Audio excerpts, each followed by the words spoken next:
Hello, magandang tanghali po sa inyo lahat mga kaibigan, mga kasama, mga kabarangay, mga barkada. Ito na naman po tayo.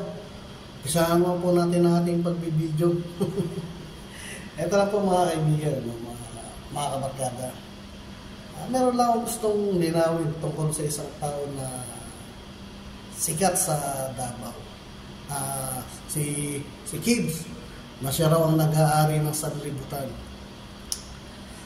Ano, tungkol sa mga supporter ni Kibuloy, huwag nyo sasambahin yan. Si Kibuloy, huwag nyo sasambahin yan kasi, ano yan ginagamit lang kayo ni Kibuloy para sa pansarili niya kapakanan. Magkaroon siya ng atik at kilalanin niya siya. Huwag nyo sasambahin yung tao yan.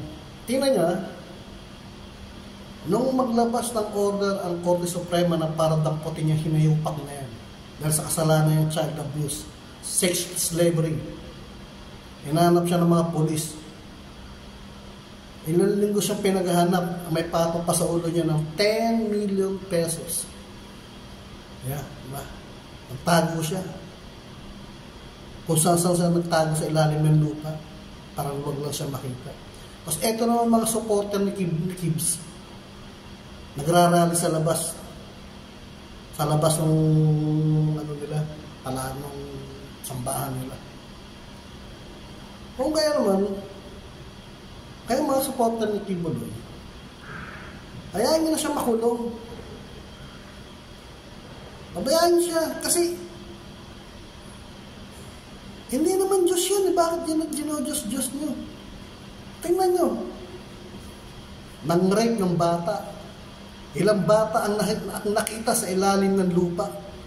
Ilang mga kwarto ang naroroon nung ma-discover ng mga polisyan. Diba? May siya po sa 50 babae ang nasa ilalim ng lupa na ginawa niyang parausan. Tingnan nyo, kahayupan yan. Kademonyohan yan, diba? Isipin nyo. Kayo mga taga-Davao, isipin nyo yung kademonyo ni Kibuloy. Sinasampa nyo, ginagawa nyo yung Diyos. Si Kibuloy, siya ang Diyos ng mga demonyo. Huwag nyo sambahin yan, hayaan nyo, magbaros kulungan yan. Kasi hindi magpapalabas na Korte ng Suprema ng isang dokumento para aresto ng isang tao kung ito'y mabuti o masama. Hayaan managot siya sa batas at huwag kayong makikialam. Hayaan natin ng Korte Suprema ang humusga sa kanya. Ngayon, kung ang sinasabi ni Kibuloy na siya ang hari ng sanlibutan, Kibuloy, ito tanda mo sa samisyon, hinihintay ka na ngayon. Hinihintay ka na sa bilibid ng iyong kaharian. Ang kaharian mo ay bilibid. Sa masamang tao. Pero mo, 50 babae ang nasa ilalim ng lupa. Yung iba, pinapatay mo na. Gaano ka kasama? Masahol ka pa kisa panas. At kaya naman mga magulang na binigay niyo mga anak niyo sa Kibuloy. Aba, isipin yung ginawa niyo. Hindi maganda. Sa isang magulang, ibibigay mo ang anak mo sa isang tao para lang gawin parausan. Mas mariusip siya kayo, Tapos sabihin ni Kibuloy, i-hospital arrest. Ano yun? Matapos mo molestin yung mga bata, gawin mo parausan. Tapos sabihin mo, hospital arrest ka. Aba, maswerte ka. Ganyan yung mga tao na kapag nasasakote na, wala nang matakbuhan. Sabihin niya, i-house arrest, planted ang pagkaka-arresto. Gunggong! Planted! Inatagpo kasi lalim ng lupa, planted.